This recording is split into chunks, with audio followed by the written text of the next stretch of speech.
सांझीपुर नाम सुनकर क्या लगता है? शांत प्यारा गांव, एक ऐसा स्थान जहां जीवन सरल और शांतिपूर्ण हो, जहां लोग एक दूसरे की मदद करते हों और हर कोई एक दूसरे का सम्मान करता हो। हाँ, दिखने में तो ऐसा ही था। पेड़, खेत, खलिहान, हर तरफ हरियाली और शांति का माहौल। यहाँ के लोग भी बाहर से बहुत मिलनसार और खुशमिजाज लगते थे, पर अंदर की बात अलग थी। इस गांव की असली कहानी कुछ और ही थी। यहाँ का पानी ठहरा हुआ था, लेकिन नीचे मगरमच्छ तैर रहे थे। ये मगरमच्छ असली नहीं थे, बल्कि लोगों की चुगली और अफवाहें थीं जो इस शांत तालाब के नीचे छुपी हुई थीं। और वो मगरमच्छ थे चुगली, चुगली जो इस गांव के हर कोने में फैली हुई थी। हर गली, हर चौराहे पर बस एक ही बात चलती थी, चुगली। लोग एक दूसरे के बारे में बातें करते थे, उनकी निजी जिंदगी में झांकते थे और फिर उन बातों को बढ़ा चढ़ा कर दूसरों को सुनाते थे। यहाँ के लोग शांत बैठना पसंद नहीं करते थे। उन्हें दूसरों की जिंदगी में झांकना, कहानियां बनाना और उन्हें फैलाना बहुत पसंद था। सांझीपुर में कोई भी बात छुप नहीं सकती थी, चाहे वो किसी की निजी समस्या हो या कोई छोटी सी बात। सब कुछ यहाँ के लोगों की जुबान पर आ जाता था, क्योंकि यहाँ की खबरें अखबार से नहीं, लोगों की जुबान से फैलती थी। और ये जुबानें इतनी तेज थीं कि कोई भी बात मिनटों में पूरे गांव में फैल जाती थी। और इन जुबानों में सबसे तेज थी रामप्यारी और चमेली की। ये दोनों महिलाएं गांव की सबसे बड़ी चुगलखोर मानी जाती थीं।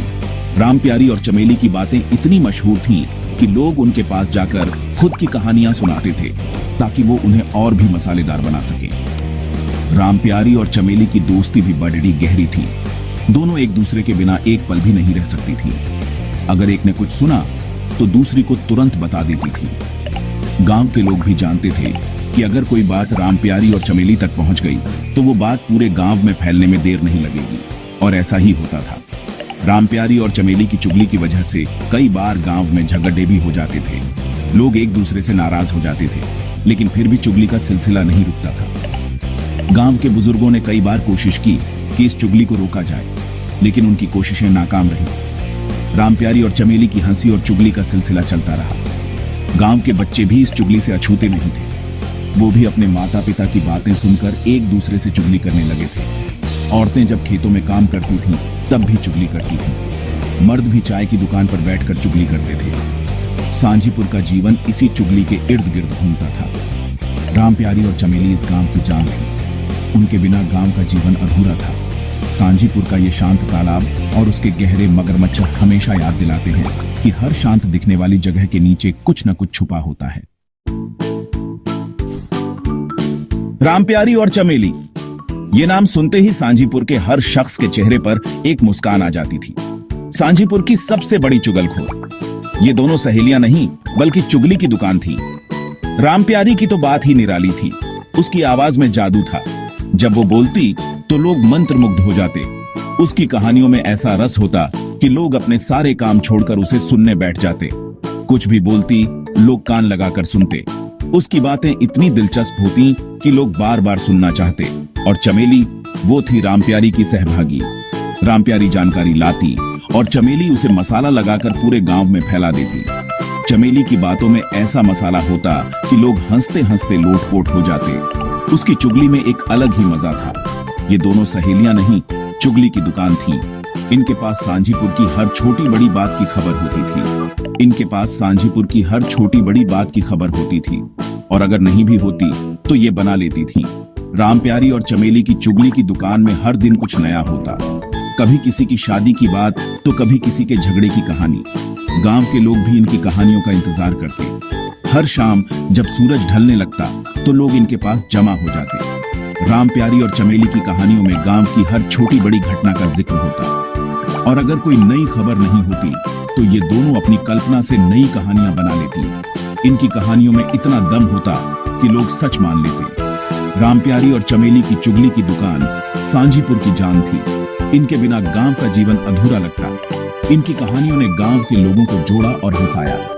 रामप्यारी और चमेली की चुगली की दुकान ने सांझीपुर को एक नई पहचान दी। और इस तरह ये दोनों सहेलियां गांव की सबसे प्यारी और मजेदार यादें बन गईं।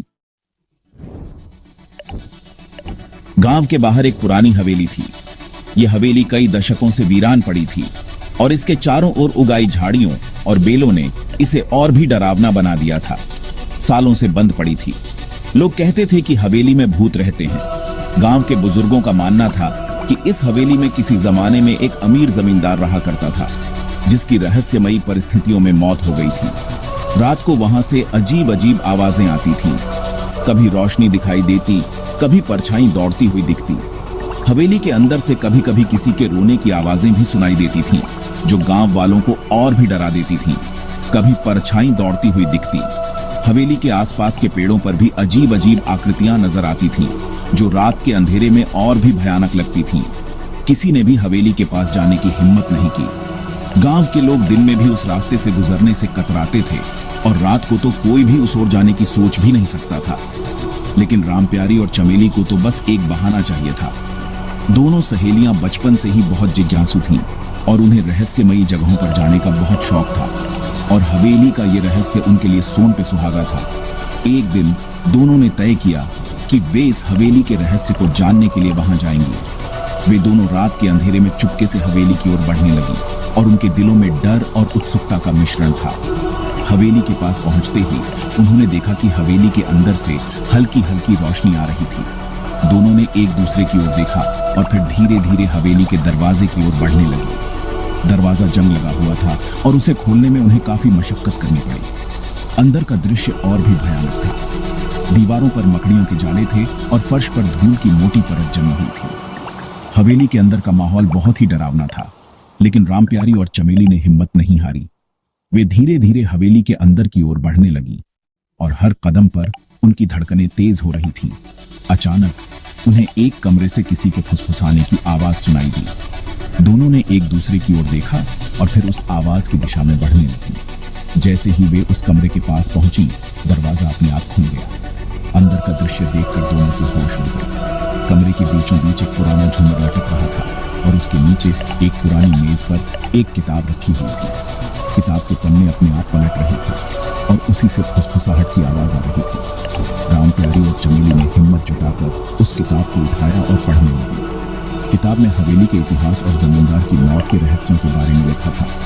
जैसे जैसे वे पढ़ती गईं, उन्हें समझ में आया कि हवेली में जो भी अजीब घटनाएं हो रही थीं, वे सब उस जमींदार की आत्मा की वजह से थीं, जो अब भी अपने अधूरे कामों को पूरा करने के लिए भटक रही थी। रामप्यारी और चमेली ने तय किया कि वे इस आत्मा की मदद करेंगे ताकि उसे शांति मिल सके। उन्होंने किताब में लिखे निर्देशों का पालन किया और अंततः जमींदार की आत्मा को मुक्ति दिलाई। इस घटना के बाद हवेली में कोई अजीब घटना नहीं हुई और गांव वाले भी अब उस रास्ते से बेखौफ होकर गुजरने लगे। रामप्यारी और चमेली की बहादुरी की कहानी पूरे गांव में मशहूर